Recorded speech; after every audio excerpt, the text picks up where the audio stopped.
Ibu-ibu apa yang dimuliakan Allah Ta'ala. Jadi yang ingin saya sampaikan, bahagia itu hanya dengan agama. Walaupun orang kaya tidak ada agama akan bahagia. Kebaikan itu hanya dengan agama.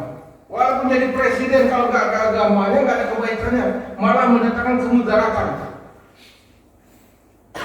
Walaupun kita punya anak, kalau nggak ada agama, bukan malah tenang, malah bikin pening kepala. Tapi kalau ada agama, semuanya jadi baik. Kapan anak-anaknya menjadi pendidik mata? Kalau ada agama, purata ayun. Kapan suami-suami ini jadi pelindung kita? Kalau dia ada agama. Coba kalau suami nggak ada agama, KDRT terus deh. Kapan istri-istri ini bisa jadi kenikmatan? Kalau istri ada agama, kalau nggak ada agama, ya selingkuh tiap hari, pening kepala kita. Ya. Tapi kalau ada agama, mendatangkan kebahagiaan. Kapan orang tua ini bisa menyelamatkan anaknya? Kalau ada agama, dia akan tuntun anak-anaknya jadi ahli surga ya.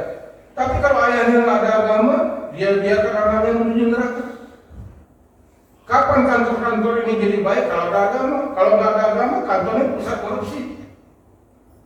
Kapan pasar-pasar jadi baik? Kalau ada agama, orang-orang berjual beli dengan jujur. Tapi kalau tidak ada agama, repot. Sekarang ini ada satu fenomena sekarang. Mudah-mudahan di sini nggak ada dokter. Nggak ada kan? Alhamdulillah. Kita mau bicara ke rumah sakit. Kan banyak orang sakit, dokter banyak tapi tambah sakit. Ya. Sehingga banyak orang menyangka ini obatnya menyembuhkan atau meracuni sudah. Kok tambah dikasih obat tambah sakit? Kenapa? Karena tidak didasarkan dengan agama. Anda ingin mendapatkan keuntungan ya.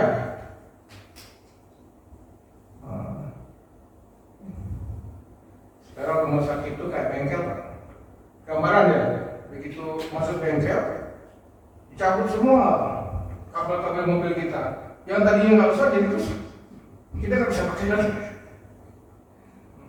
Nggak tahu apa sakitnya. Sekarang masuk rumah sakit itu, lalu pasang oksigen, kita masuk gini. Padahal tadi masuknya sehat, lalu udah jadi sakit beneran. Bener nggak Pak?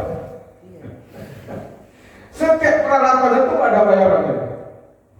Ukur ini ada bayarannya. Ya, ukur ini ada bayarannya. Artinya itu bagian dari ini sekedar. Kalau betul-betul ada agama, masya Allah, semuanya jadi mudah. Tapi kalau sudah nggak ada agama, semuanya jadi kesulitan. Jadi di Indonesia atau di mana-mana yang kurang itu bukan teknologi, bukan peralatan, tapi yang kurang itu agama, yang kurang itu agama. Semua menjadi kebuka. Di dalam keluarga juga begitu.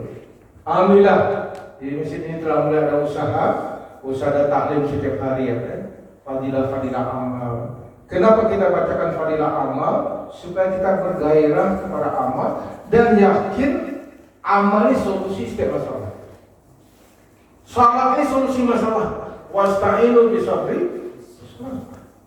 Baca Quran ini solusi masalah.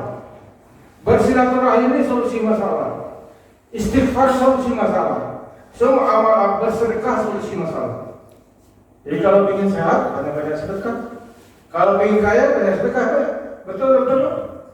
Jadi kalau kita tahu nilai setiap amal itu, maka masalah tidak selesai. Karena masalah selesainya dengan amal yang diperintah Allah Ta'ala dan dicontohkan baginda Nabi SAW. Nah ini perlu keimanan.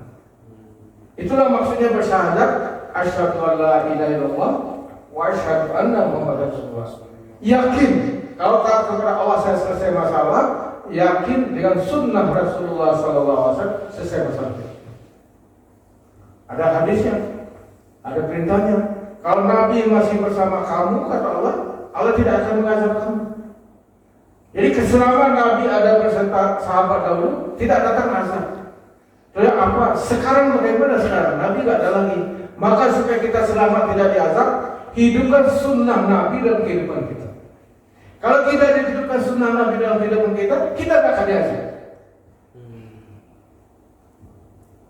Ini rahasia. Kenapa kita makan pakai sunnah? Ya. Kenapa kita buang kecil pakai sunnah? Kenapa kita tidur pakai sunnah? Supaya kita tidak dapat masalah.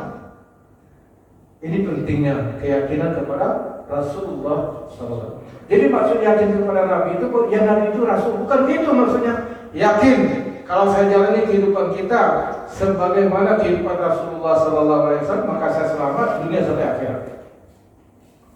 Salat berjamaah ini sunnah Nabi, ya. Salat berjamaah sunnah Nabi. Akhlak yang bagus sunnah Nabi. Jadi yang kita maksud sunnah itu bukan kalau dikerjakan pahala, kalau ditinggalkan tidak perlu, bukan itu maksud kita. Sunnah ini tuntunan kehidupan yang dicontohkan Rasulullah SAW. Karena Al-Quran ini tidak bisa dipraktekkan kalau tidak ada contoh. Dan contoh daripada Al-Quran kehidupan Rasulullah SAW. Mulai dari ibadahnya, akhlaknya, cara berpakaiannya, semuanya, cara berdakwahnya, semuanya ikut cara Rasulullah SAW. Nah, Pak Aris sudah ya? Sudah datang belum? Nah, lebih penting makanan daripada ceramah.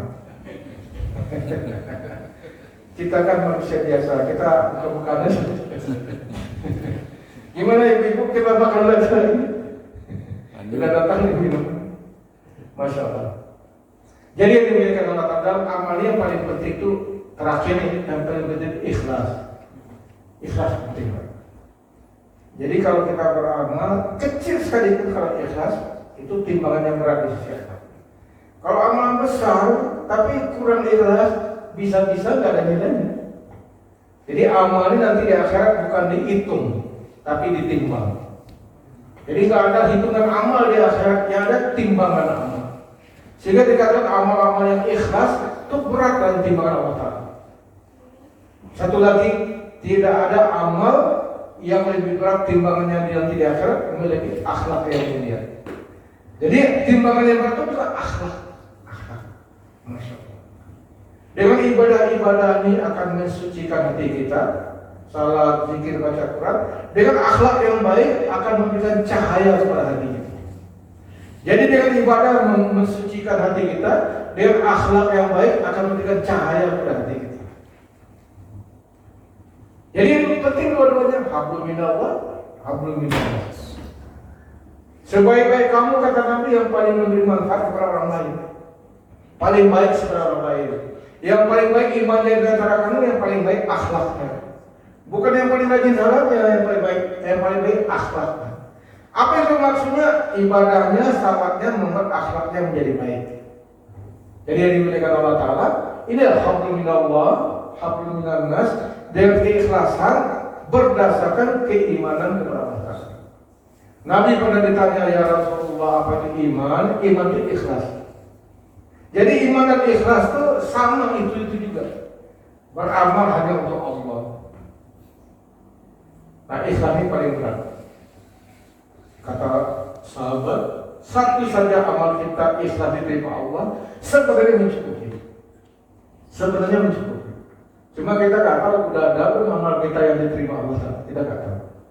Maka kita terus berbuat amal terus lagi dan lagi sampai Allah kasihan kepada kita, Allah terima amal kita. Itu maksudnya.